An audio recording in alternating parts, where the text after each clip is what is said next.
এবং আমার ভালো লাগছে যে আপনার মধ্যে এসে এখানে আপনারা যেভাবে ঈশ্বরের আরাধনা করছেন, ঈশ্বরের মহিমা করছেন, স্তুতি করছেন। সত্যি এটাই হচ্ছে আমাদের জীবনের একটা মূল লক্ষ্য, যে আমরা যাই করি না কেন, আমরা যেখানেই থাকি না কেন, আমরা যেন ঈশ্বরের ধন্যবাদ করি, তাই না? আমরা যেন ঈশ্বরের আরাধনা করি, আমরা যেন ঈশ্বরের ধন্যবাদ করি। এটাই এই ছোট ঈশ্বর আমাদের সৃষ্টি করেছেন। সেই উদ্দেশ্যে নিয়ে আজকে আমরা এখানে উপস্থিত হয়েছি, যাতে আমরা তাকে ধন্যবাদ দিতে পারি, তার প্রশংসা করতে পারি। আজকের দিনে আমি যে বিষয় নিয়ে বলতে চাইছি সেটা হচ্ছে যে সুস্থ মণ্ডলী নির্মাণ, সুস্থ মণ্ডলী নির্মাণ বা বিল্ডিং হেলদি চার্চ, স্বস্થ কলিসিয়া নির্মাণ।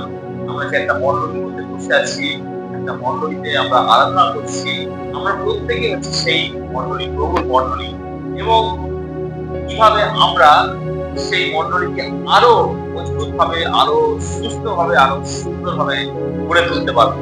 এবং সেই দায়িত্ব ঈশ্বর আমাদের প্রত্যেকে দিয়েছেন। এটা শুধুমাত্র পাস্টারের দায়িত্ব না, এটা শুধুমাত্র যারা লিডার আছে তাদের দায়িত্ব, কিন্তু আমাদের প্রত্যেকের দায়িত্ব। हाँ, हम लोग का सबका ये जिम्मेदारी है कि हम लोग कलीसिया को एक स्वस्थ कलीसिया के रूप में निर्माण करें। আমাদের মণ্ডলীকে আমরা আরো মজবুত, আরো সুস্থ মণ্ডলী হিসেবে গড়ে তুলতে পারি। তো প্রথমে আমি আপনাদেরকে একটা ছবি দেখাবো।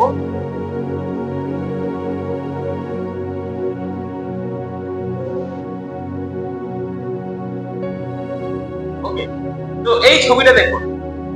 এই ছবিটা দেখে আপনার মনে কি আসছে, কি ভাবছেন আপনি এই ছবিটা দেখে? आप क्या सोच रहे हैं इस पिक्चर को देख के?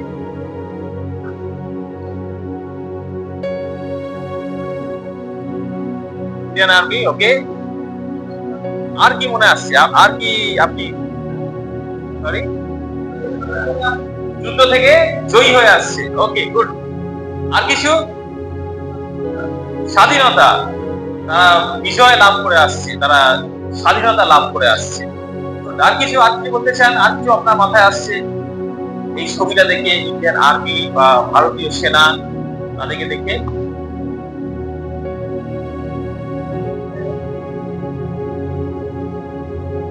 আর কিছু আপনার মাথায় আসছে দেখে দেখে? যুদ্ধের জন্য তৈরি আছে, ওকে।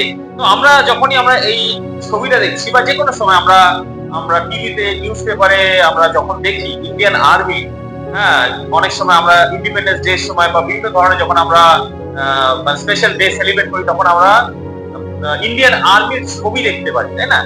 যে তারা কি করছে, তারা সেই যুদ্ধে যাচ্ছে, তারা সেই যুদ্ধে জয়ী হওয়ার জন্য যাচ্ছে, হ্যাঁ, তারা শত্রুদেরকে একদম মানে শেষ করে দেওয়ার জন্য বা তাদেরকে পরাজিত করার জন্য যাচ্ছে।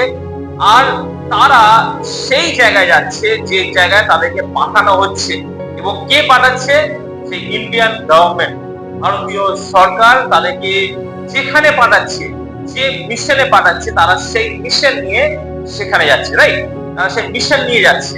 এবং এই মিশন বা এই লক্ষ্য, এটা কেবলমাত্র কি হয়েছে, তাদেরকেই দেওয়া হয়েছে, এটা অন্য কাউকে না। ওকে, এটা শুধুমাত্র ইন্ডিয়ান আর্মিকে দেওয়া হয়েছে।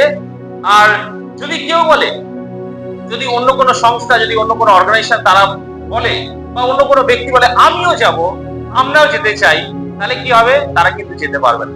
কারণ এই দায়িত্ব, এই মিশন কেবলমাত্র এই ইন্ডিয়ান আর্মিকে দেওয়া হয়েছে। তারাই একমাত্র এই দেশের হয়ে যুদ্ধে যেতে পারে, তারা সেই দেশের হয়ে যুদ্ধে যেতে পারে এবং সেই শত্রুদেরকে তারা পরাজিত করতে পারে। এই একটা অর্গানাইজেশনকে, একটাই দলকে এই দায়িত্ব দেওয়া হচ্ছে, ইন্ডিয়ান আর্মি। আর ঠিক একই রকম ভাবে যখন আমরা মণ্ডলীকে দেখছি, আমরা কি মনে করছি যে মণ্ডলীও একটা army? We are also an army, हम लोग भी आर्मी है। আমরা কার আর্মি আছি? আমরা ঈশ্বরের আর্মি আছি। আমরা ঈশ্বর, এবং ঈশ্বর আমাদেরকে তার আর্মি হিসাবে, তার সেনা হিসাবে পাঠাচ্ছেন। আমেন। ঈশ্বর আমাদেরকে প্রত্যেকে তার আর্মি হিসাবে, আমরা প্রত্যেকে একটা আর্মি আছি, হ্যাঁ। আর আমরা একটা আর্মি হিসাবে, একটা সৈন্য দল হিসাবে আমরা কি করছি? সেই মিশনকে কমপ্লিট করছি। যেমন ইন্ডিয়ান আর্মি একটা মিশন নিয়ে যাচ্ছে, ঈশ্বর আমাদেরকেও একটা মিশন নিয়ে এই পৃথিবীতে পাঠিয়েছেন। একটা মিশন আছে, একটা লক্ষ্য আছে। একটা দায়িত্ব আছে, সেই দায়িত্বটা আমাদের পালন করতে হবে। এবং সেই দায়িত্ব কারা পালন করবে? আমরা সকলে মিলে। हम लोग सब मिल के क्या करेंगे, उस जो जिम्मेदारी है उस जिम्मेदारी को हम लोग पूरा करेंगे। आमीन। আপনারা প্রস্তুত আছেন? হ্যাঁ, সেই যুদ্ধে যাওয়ার জন্য প্রস্তুত আছেন? হ্যাঁ, সেই যুদ্ধে লড়ার জন্য। অনেক সময় আমরা মনে করি মন্ডলী হচ্ছে খুব আরামের জায়গা, এখানে কোনো টেনশন নেই, এখানে গেলে সমস্ত আমার প্রবলেম সলভ হয়ে যাবে, সমস্ত টেনশন দূর হয়ে যাবে। রাইট, খুব ভালো কথা। কিন্তু এটা ভুললেও চলবে না যে আমরা মন্ডলীতে যখন আছি আমরা কিন্তু একটা যুদ্ধে আছি। আমাদের প্রত্যেকের জীবনে আমরা একটা যুদ্ধে আছি। খ্রিস্টীয় জীবন হচ্ছে একটা লড়াই করা, একটা যুদ্ধে লড়াই করার জীবন।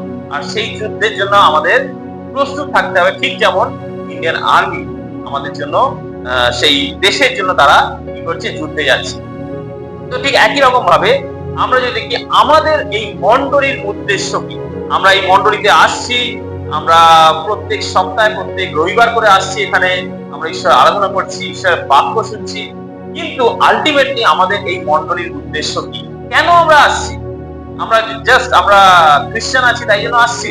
हम लोग मसीह है बोल के हम लोग आ रहे हैं, ये हम लोग का जिम्मेदारी रेस्पॉन्सिबिलिटी है? এই জন্য কি আমরা আসছি, নাকি আরো বড় কোনো দায়িত্ব আছে, আরো বড় কোনো কারণ আছে?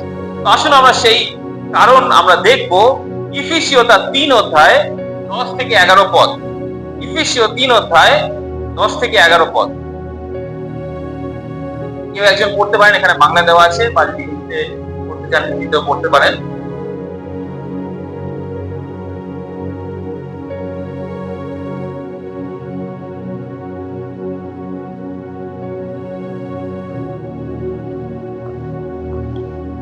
ইফিসীয় 3 অধ্যায় 10 এবং 11 পদ। ताकि आप परिश्रम के द्वारा परमेश्वर का विभिन्न प्रकार का ज्ञान उन प्रधानों और अधिकारियों पर जो स्वर्गीय स्थानों में है प्रकट किया है, उस सनातन अंतर के अनुसार जो उसने हमारे प्रभु यीशु मसीह में থ্যাংক ইউ। তো এখানে আমরা যেটা দেখতে পাচ্ছি, যেটা বাংলায় লেখা আছে, যে উদ্দেশ্য এই যেন এখন মন্ডলী দ্বারা স্বর্গীয় স্থানস্থ আধিপত্য কর্তৃত্ব সকলকে ঈশ্বরের বহুবিধ প্রজ্ঞা জ্ঞাত করা যায়। তো যদি আমরা এই উদ্দেশ্যকে দেখি, যদি আমরা এই ভার্সে দেখি, এখানে বিশেষ করে মন্ডলীর দায়িত্বের কথা বলা আছে। মন্ডলী কেন একত্রিত হবে, মন্ডলী কেন একসাথে এসে ঈশ্বর আরাধনা করবে, তার উদ্দেশ্য কি, তার প্ল্যান কি, সেটা আমরা এখানে দেখতে পাচ্ছি। 3 অধ্যায় 10 এবং 11 পদ। এখানে দুটো বিষয় এখানে আমাদের সামনে তুলে ধরা হয়েছে। একটা হচ্ছে আধিপত্য এবং কর্তৃত্ব, কাদের কাছে আমরা প্রকাশ করব সে আধিপত্য এবং কর্তৃত্ব। এবং দ্বিতীয় হচ্ছে কি প্রকাশ করব, তা হচ্ছে ঈশ্বরের বহুবিধ প্রজ্ঞা। আধিপত্য এবং কর্তৃত্ব তাদের কাছে প্রকাশ করব, এবং দ্বিতীয় হচ্ছে কি প্রকাশ করব, সেটা হচ্ছে ঈশ্বরের বহুবিধ প্রজ্ঞা, ঈশ্বরের নানা প্রকারের জ্ঞান। परमेश्वर के नाना प्रकार का ज्ञान हम लोगों को क्या करना है, प्रकट करना है।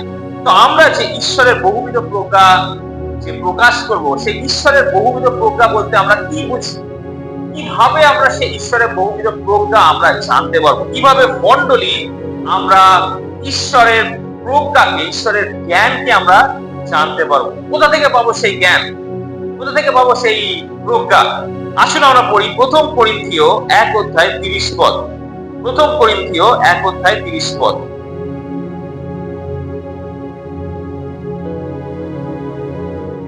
परंतु उसी की ओर से तुम मसीह यीशु में हो, जो परमेश्वर की ओर से हमारे लिए ज्ञान ठहरा, अर्थात धर्म और पवित्रता और छुटकारा।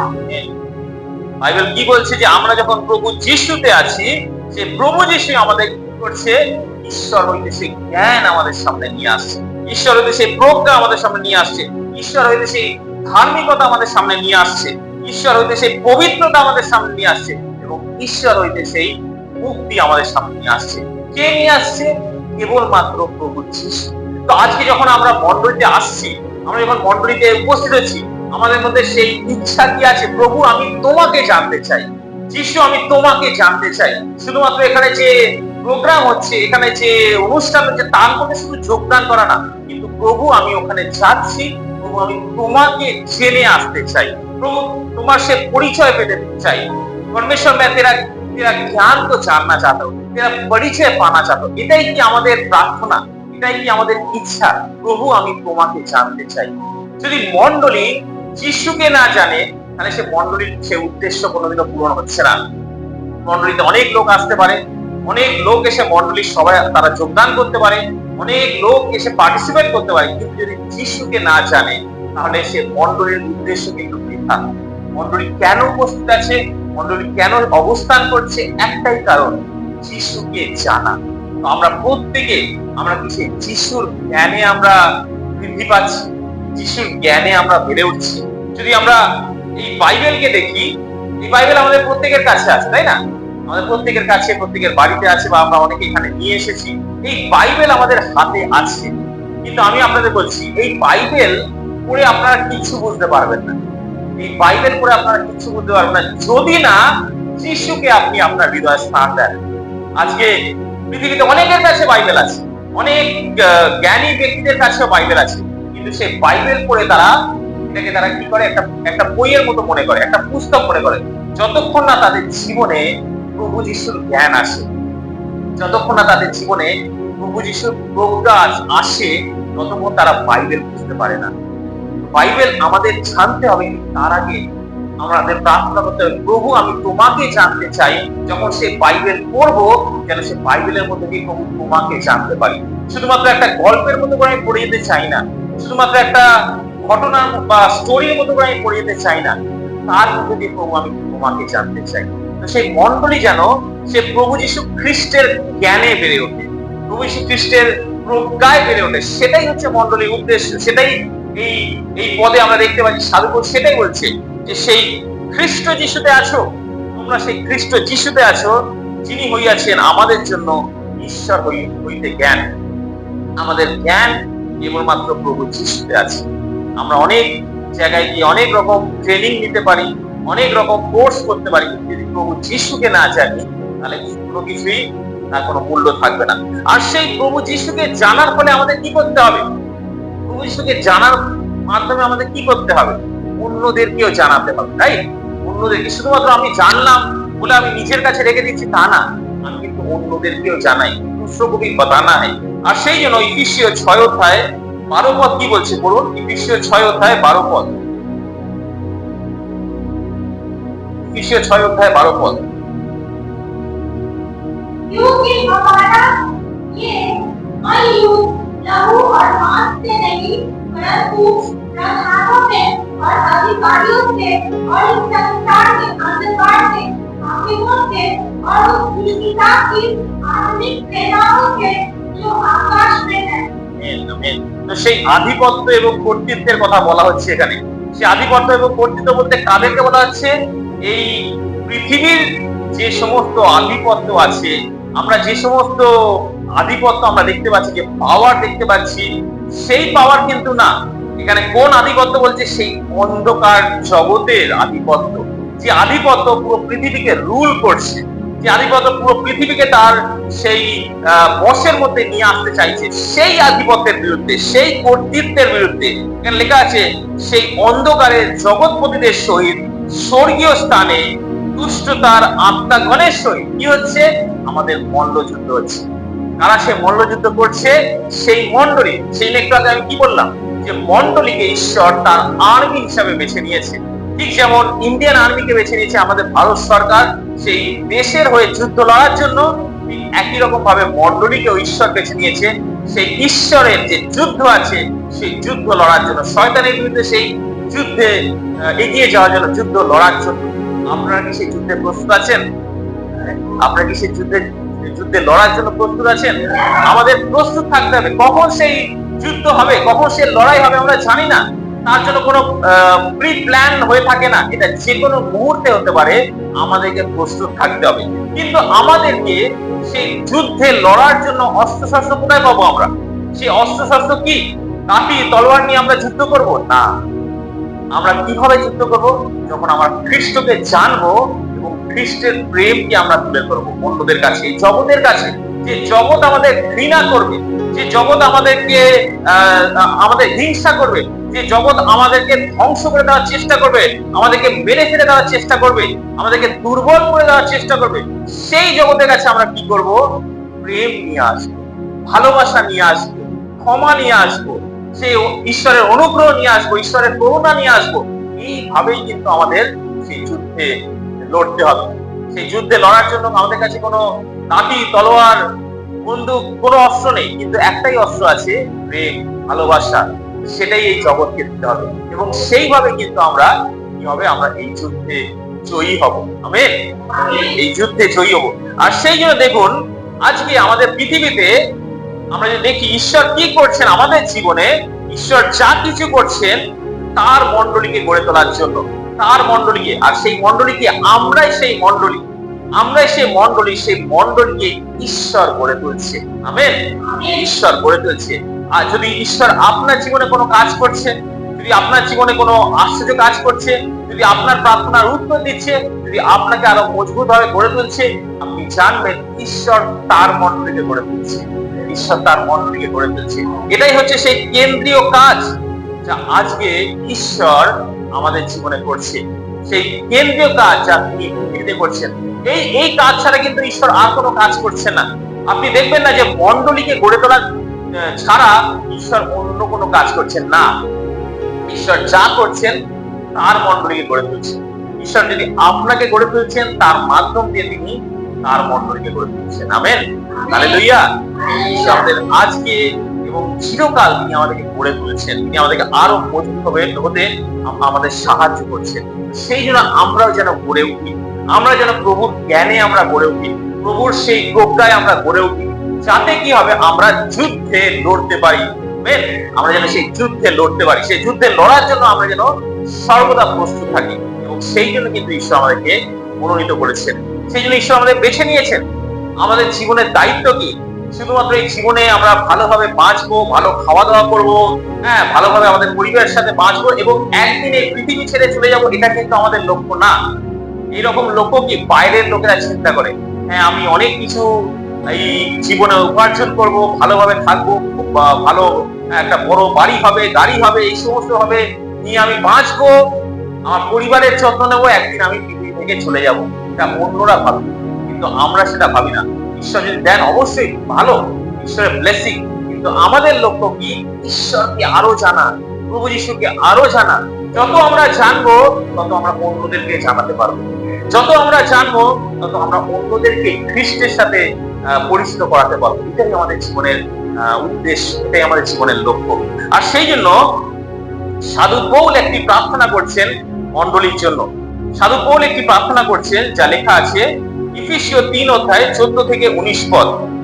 ইফিসীয় 3 অধ্যায় 14 থেকে 19 পদ একটি খুব পাওয়ারফুল প্রার্থনা। আসুন আমরা এই প্রার্থনাটা করি, বা আসুন আমরা এই পদটা পড়ি, যেখানে আমরা সেই প্রার্থনার কথা দেখতে পারবো। ইফিসীয় 3 অধ্যায় 14 থেকে 19 पद। ये इसीलिए हुआ कि अब्राहम की आशीष मसीह यीशु में अन्य जातियों तक पहुंचे और हम विश्वास के द्वारा उस आत्मा को प्राप्त करें जिसकी प्रतिज्ञा हुई है। हे भाइयों, मैं मनुष्य की रीति पर कहता हूँ, मनुष्य की वाचा की है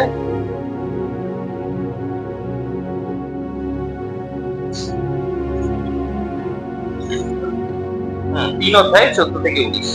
मैं इसी कारण उस पिता के सामने घुटने टेकता हूँ जिससे स्वर्ग और पृथ्वी पर हर एक घराने का नाम रखा जाता है, कि वो अपनी महिमा के धन के अनुसार तुम्हें ये दान दे कि तुम उसके आत्मा से अपनी भीतरी मनुष्यों के सामर्थ पाकर बलवन्त होते जाओ और विश्वास के द्वारा मसीह तुम्हारे हृदय में बसे कि तुम प्रेम में जड़ पकड़कर और नेक काम कर सब पवित्र लोगों के साथ भली भांति समझने की शक्ति पाओ कि उसकी चौड़ाई और लंबाई और ऊंचाई और गहराई कितनी है, और मसीह के उस प्रेम को जान सको जो ज्ञान से परे है, कि तुम परमेश्वर की सारी भरपूरी तक परिपूर्ण हो जाओ। Amen, amen. তো এখানে আমরা দেখতে পাচ্ছি সাধু পৌল কিভাবে একটি মণ্ডলী গড়ে উঠবে তার জন্য একটি প্রার্থনা করছেন। এবং আমি বিশ্বাস করি যে এই প্রার্থনা কিন্তু আমাদের প্রত্যেকের করা উচিত। এই প্রার্থনাটা আমাদের প্রত্যেকে আমাদের মণ্ডলীর জন্য করা উচিত। এই প্রার্থনাতে সাধু পৌল কি বলছেন, এখানে তিনি কয়েকটা বিষয়কে তুলে ধরছেন আমাদের সামনে, এবং যার মাধ্যম দিয়ে আমরাও কিন্তু আমাদের মণ্ডলীকে আরো মজবুত, আরো সুন্দর, আরো সুস্থ, আরো মজবুত মণ্ডলীতে আমরা গড়ে তুলতে পারি। তো কিভাবে আমরা করতে পারি, এখানে 4টে বিষয় লেখা আছে যেটা আমি আপনাদের সামনে তুলে ধরতে চাই। 4টে বিষয়। সাধু পৌল কি বলছেন যে একটি মণ্ডলী কিভাবে আরো মজবুত হবে, কিভাবে আরো সুস্থ মণ্ডলীতে গড়ে উঠবে, তার জন্য কি দরকার? মণ্ডলীতে আরো বেশি চেয়ার লাগাতে হবে সেটা কি, নাকি মণ্ডলীতে ভালো লাইট পাকা থাকবে সেটা কি, হ্যাঁ, নাকি এসি থাকবে সেটা কি? সেটা কিন্তু বলছেন না। এখানে কি বলছেন, 4টে বিষয় যা আমি আপনাদের সামনে তুলে ধরতে চাই। প্রথমত যদি আমরা দেখি ইফিসীয় 3:16 পদে, সেখানে কি তিনি বলছেন, যেন তিনি আপনার প্রতাপ ধন অনুসারে তোমাদিওকে এই বর দেন, যাহাতে তোমরা তাহার আত্মা দ্বারা আন্তরিক মনুষ্যের সম্বন্ধে শক্তিতে সবলীকৃত হও। মেন, এখানে প্রথম বিষয় যেটা তিনি বলছেন যে তোমরা আত্মায় বৃদ্ধি পাও। প্রথম বিষয় যা আমাদের মণ্ডলীকে গড়ে তুলবে, মজবুত করবে, তা হচ্ছে আত্মায় গড়ে ওঠা। আত্মায় গড়ে ওঠা। যখন ধরুন আপনি অসুস্থ আছেন, হ্যাঁ, আপনি হয়তো আপনাকে খুব দুর্বল দেখতে লাগছে, হয়তো অনেক আপনার পরিচিত বা আপনার প্রিয়জনেরা এসে আপনাকে দেখতে আসছে যে আপনি অসুস্থ আছেন, এবং তারা একটা কথাই হয়তো বলবে আপনাকে, যখন আপনাকে দেখবেন যে আপনি খুব দুর্বল হয়ে গেছেন, আপনাকে খুব দুর্বল দেখাতে লাগছে, তখন তারা একটা কথাই বলবে, আপনাকে এত দুর্বল কেন লাগছে, আপনি কি ঠিক মতো খাওয়া দাওয়া করছেন? হ্যাঁ, অসুস্থ থাকলেও কি হবে, আমাদের ভালোভাবে খাওয়া দাওয়া করতে হবে। যে কোনো সময় আমরা যদি ভালোভাবে খাওয়া দাওয়া করি, তাহলে কি হবে, আমরা আমাদের শারীরিকভাবে আমরা কি হব, মজবুত হব, তাই না? শারীরিকভাবে মজবুত হব। ঠিক একই রকম ভাবে সাধু পৌল বলছে, শুধুমাত্র শারীরিক ভাবে না, কিন্তু আমাদের আত্মিক ভাবে মজবুত হতে হবে। আত্মিক ভাবে মজবুত হতে হবে। এবং কিভাবে আমরা সে আত্মিক ভাবে মজবুত হতে পারি, আমরা যখন শারীরিক খাবার খাই তখন আমাদের শরীর স্বাস্থ্য অনেক হেলদি হয়, অনেক ভালো হয়, তাই না? আমাদের শরীর স্বাস্থ্য, যদি আপনারা ভালোভাবে বিরিয়ানি খান তাহলে কি হবে, খুব ভালো একদম শরীর স্বাস্থ্য হবে। ঠিক একই রকম ভাবে আমরা আত্মিক ভাবে কিভাবে আমরা মজবুত হতে পারি, তার জন্য কি করতে হবে, আমাদেরকে তার এই বাক্য আছে, বাক্যকে খেতে হবে, তাই না? এই বাক্যকে আমাদের গ্রহণ করতে হবে। যখন আমরা এই বাক্যকে গ্রহণ করছি, মানে খাচ্ছি, আমাদের আত্মা কিন্তু মজবুত হচ্ছে, আমাদের আত্মা মজবুত হচ্ছে। হ্যাঁ, তিনি চান, সাধু পৌল চান যে মণ্ডলীতে যারাই আসছে, সেই ছোট থেকে বড় প্রত্যেকে যেন কি হয়, আত্মায় মজবুত হয়, আত্মায় শক্তিশালী হয়, আত্মা যেন দুর্বল না হয়, আত্মায় তারা বড় হয়ে ওঠে। সেই জন্য তিনি প্রার্থনা করছেন যে তোমরা প্রত্যেকে কি হও, আত্মায় আন্তরিক মনুষ্যের সম্বন্ধে শক্তিতে সবলীকৃত হও। আমেন। সাধু পৌলের প্রার্থনা 3:16 পদে তিনি বলছেন যে যেন তিনি আপনার প্রতাপ ধন অনুসারে তোমাদিওকে এই বর দেন, যাহাতে তোমরা তাহার আত্মা দ্বারা তোমাদের আন্তরিক মনুষ্যের সম্বন্ধে শক্তিতে সবলীকৃত হও। আমরা যেন প্রত্যেকে কি হয়, আমরা আত্মায় বেড়ে উঠি। প্রথম পিতর তার 2 পদ বলছে, নবজাতক শিশুদের ন্যায় সেই পারমার্থিক অমিশ্রিত দুগ্ধের লালসা করো, যেন তাহার গুণে পরিত্রাণের জন্য বৃদ্ধি পাও। যেমন সে একটি ছোট্ট শিশু, সে কি খেতে চায়, সে দুধ খেতে চায়, এবং সেইভাবে সে গড়ে উঠতে চায়, বড় হয়ে উঠতে চায়। কিন্তু যখন সে বড় হয়ে ওঠে তখন কি হয়, সে সলিড ফুড খেতে চায়। ঠিক একই রকম ভাবে আমাদের মধ্যে সেই ডিজায়ার যেন থাকে, সেই ইচ্ছে যেন থাকে, প্রভু তোমার বাক্যকে আরো আমি জানতে চাই, তোমার বাক্যকে আরো আমি গ্রহণ করতে চাই, তোমার বাক্যের আরো আমি স্বাদ পেতে চাই, যেন আমার আত্মা গড়ে ওঠে, আত্মা গড়ে ওঠে, আত্মা মজবুত হয়। আর সেই যখন আত্মা মজবুত হবে, কি হবে, মণ্ডলীও মজবুত হবে। আপনারা আমার সাথে একটা কথা বলুন, হ্যাঁ, আমি বলবো, সেটাকে আপনারা রিপিট করবেন, ঠিক আছে? একটা খুব মজার কথা, যত খাবে বিরিয়ানি, বলুন, পাবে শক্তি শরীরে, যত খাবে তার বাণী, পাবে শক্তি আত্মাতে। ঠিক আছে, মনে রাখবে, মনে রাখবে তো? যত খাবে বিরিয়ানি কি হবে, আমাদের আমাদের শরীর আরো শক্তিযুক্ত হবে, আমাদের শক্তি, আমরা শরীরে শক্তি পাবো। কিন্তু যত আমরা তার বাণীকে খাবো কি হবে, আমাদের আত্মা আরো মজবুত হবে, আমাদের আত্মা আরো শক্তিযুক্ত হবে। আমেন। তো প্রথম বিষয় আমরা যেটা দেখলাম, সাধু পৌল বলছে যে তোমরা আত্মায় মজবুত হও, আত্মায় গড়ে ওঠো। দ্বিতীয় বিষয় আমরা দেখি এখানে, তিনি বলছেন বিশ্বাসে বৃদ্ধি পাও। দ্বিতীয় বিষয় হচ্ছে বিশ্বাস। ইফিসীয় 3:17 পদ বলছে, যেন বিশ্বাস দ্বারা খ্রিস্ট তোমাদের হৃদয়ে বাস করেন। আজকে মণ্ডলীতে আমরা আসছি, আমরা কিসের জন্য? আমরা কি সেই খ্রিস্টকে, তার স্থানকে দিতে আসছি? খ্রিস্ট আজকে কোথায় থাকতে চান? তিনি সেই স্বর্গের সিংহাসনে বসে আছেন, সেই সমস্ত কিছু তার, তাই না? সমস্ত স্বর্গ পৃথিবী সমস্ত কিছু তার অধীনে আছে, তার কর্তৃত্বে আছে। কিন্তু তবুও তিনি সেই স্বর্গের সিংহাসনে থাকা সত্ত্বেও তিনি আরেকটা জায়গায় থাকতে চান। সেটা কোথায়? আমাদের হৃদয়, আমাদের হৃদয় তিনি থাকতে চান। তো সেই হৃদয়কে আমরা কি যিশুকে স্থান দিচ্ছি, নাকি যিশুকে আমরা সাইডে রেখে দিয়েছি আর এই জগতের নানা টেনশন, নানা চিন্তা ভাবনা সমস্ত কিছুকে আমরা হৃদয়ে স্থান দিয়ে রেখেছি?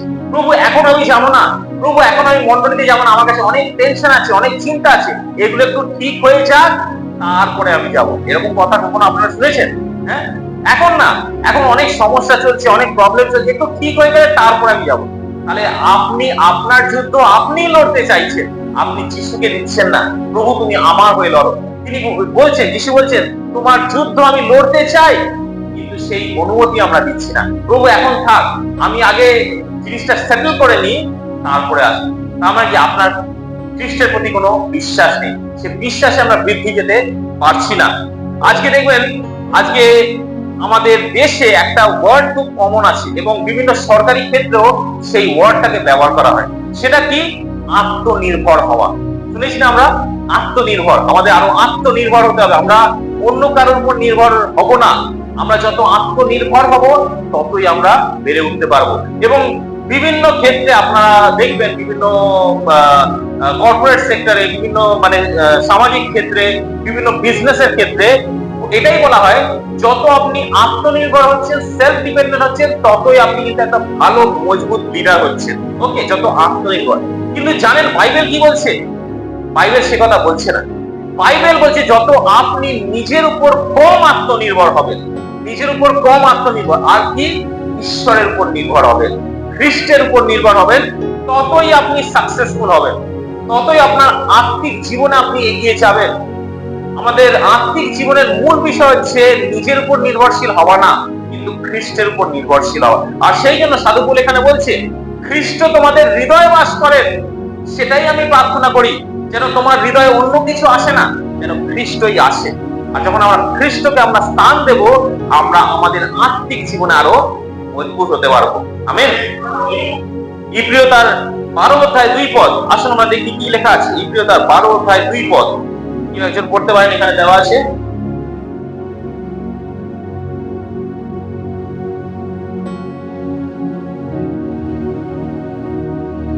ইব্রিয় তার 12:2 পদ। और विश्वास से बढ़ता और प्रीति करने वाले यीशु की ओर ताकते रहे, इसने उस आनंद के लिए जो उसके आगे खड़ा था, लज्जा की कुछ चिंता न करके क्रूस का दुख सहा और परमेश्वर के सिंहासन की दाहिने ओर जा बैठा। आमीन। এখানে লেখা আছে বিশ্বাসের আদিকর্তা ও সিদ্ধিকর্তা যিশুর প্রতি আমরা দৃষ্টি রাখি। আমাদের দৃষ্টি কি যিশুর কাছে আছে, না যে আমরা জগৎকে দেখছি? পিতর যখন যিশুর দিকে দৃষ্টি রেখেছিল, সে সেই জলের উপর দিয়ে হেঁটে যেতে পেরেছিল। কিন্তু যখন সে দৃষ্টি সরিয়ে দিল, যিশুর কাছ থেকে দৃষ্টি সরিয়ে দিয়ে সেই ঢেউয়ের দিকে দেখলো, কি হলো? সে ডুবে যেতে লাগলো।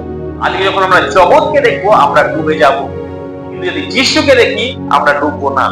যতই আমরা ঝড়ের মধ্যে দিয়ে যাই, যতই আমরা সেই তুফানের মধ্যে দিয়ে যাই, যত সমস্যার মধ্যে দিয়ে যাই, আমরা ডুববো না। আমাদের দৃষ্টি যিশুর দিকে আছে।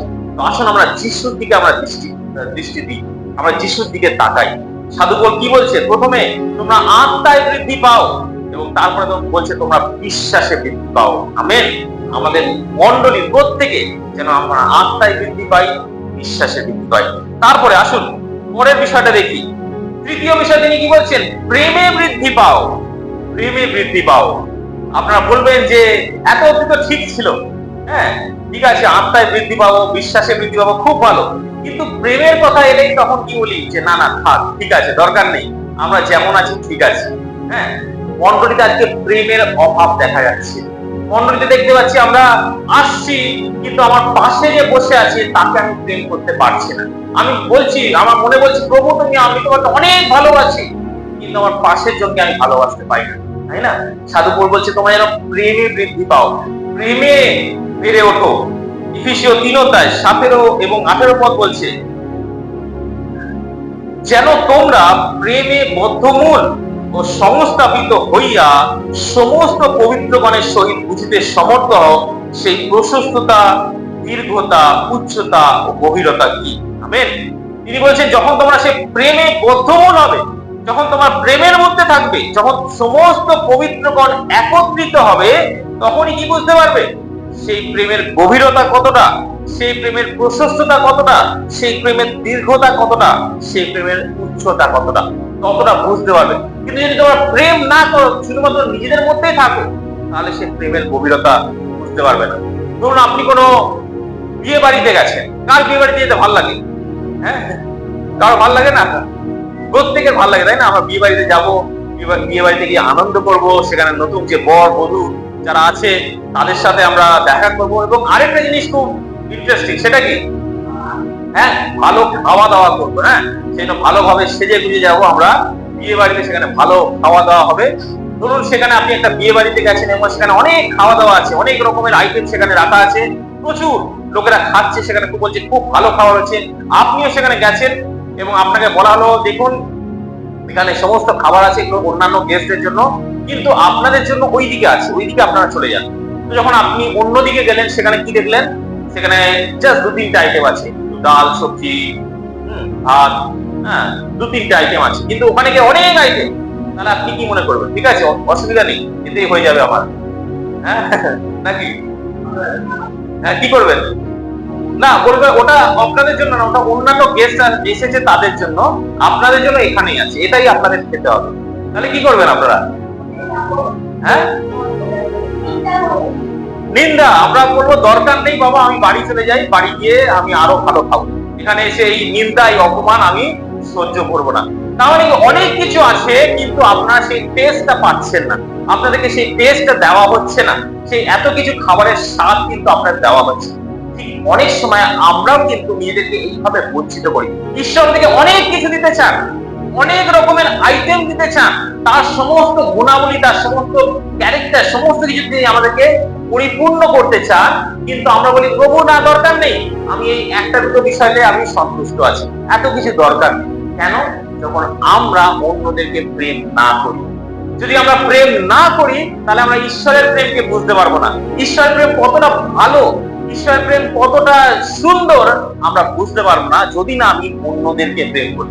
আর সেই জন্য সাধু পৌল এখানে বলছে মণ্ডলী যখন গড়ে উঠবে, সেখানে দরকার আছে একে অপরের প্রতি প্রেম করা। যখন আমরা একে অপরকে প্রেম না করব, আমরা কখনোই ঈশ্বরের প্রেমকে আমরা বুঝতে পারবো না।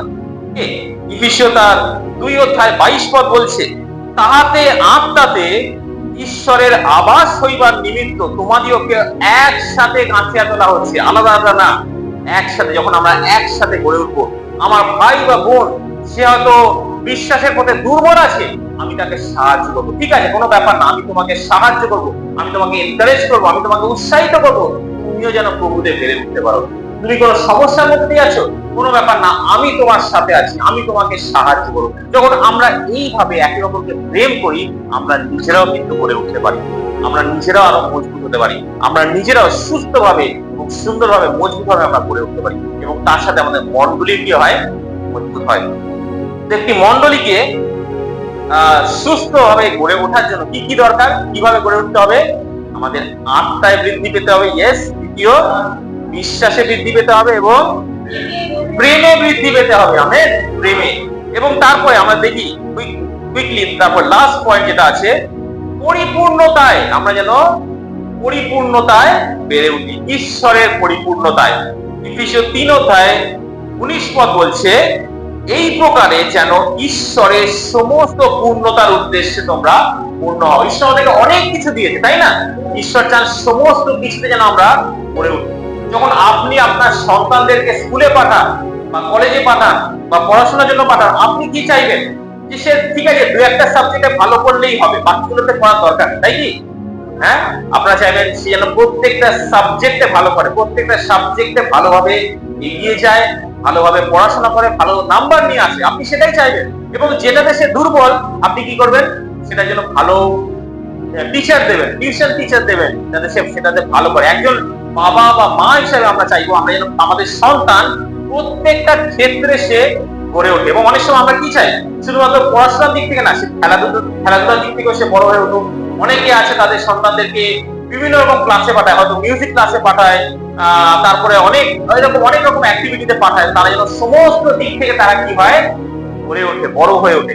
ঈশ্বরও চান আমরাও যেন সমস্ত দিক থেকে আমরা পরিপূর্ণতায় বৃদ্ধি পাই, পরিপূর্ণ হয়ে উঠি, শুধু একটা দুটো দিক না, সমস্ত দিক থেকে।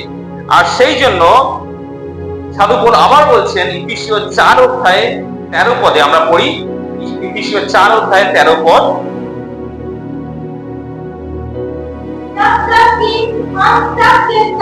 विश्वास और परमेश्वर के पुत्र की पहचान में एक ना हो जाए और एक दिव्य मनुष्य ना बन जाए और मसीह के पूरे दिल तक ना बढ़ जाए।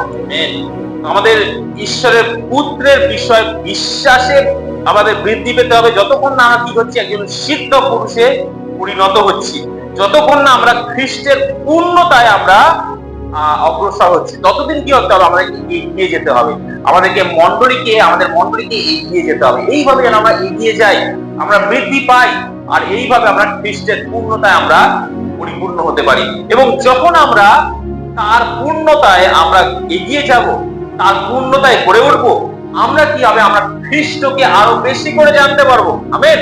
খ্রিস্টকে আমরা আরো বেশি করে আমাদের জীবনে জানতে পারবো এবং খ্রিস্টকে আমরা আরো বেশি করে প্রকাশ করতে পারবো। সেই জন্য মণ্ডলীর উদ্দেশ্য যেন আমরা প্রত্যেকে খ্রিস্টের পূর্ণতায় আমরা বেড়ে উঠি, খ্রিস্টকে জানি এবং খ্রিস্টকে প্রকাশ করি। এবং তার ফলে কি হবে? সেই ঈশ্বরের যে পরিকল্পনা তার মণ্ডলীর প্রতি, সেটা পূরণ হবে।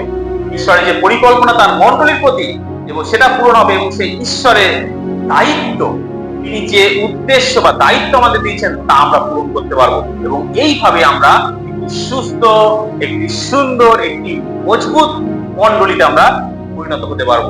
এই সময় প্রত্যেককে আশীর্বাদ করব যেন এইভাবে আমরা আমাদের মণ্ডলীকে আরো মজবুত করে তুলি, আরো সুস্থ করে তুলি,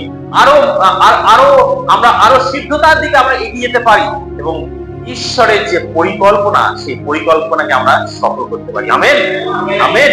এই সময় প্রত্যেককে আশীর্বাদ করুন, এইভাবে এগিয়ে চলতে সাহায্য করুন। ঈশ্বরের প্রত্যেককে আশীর্বাদ করুন। Thank you so much.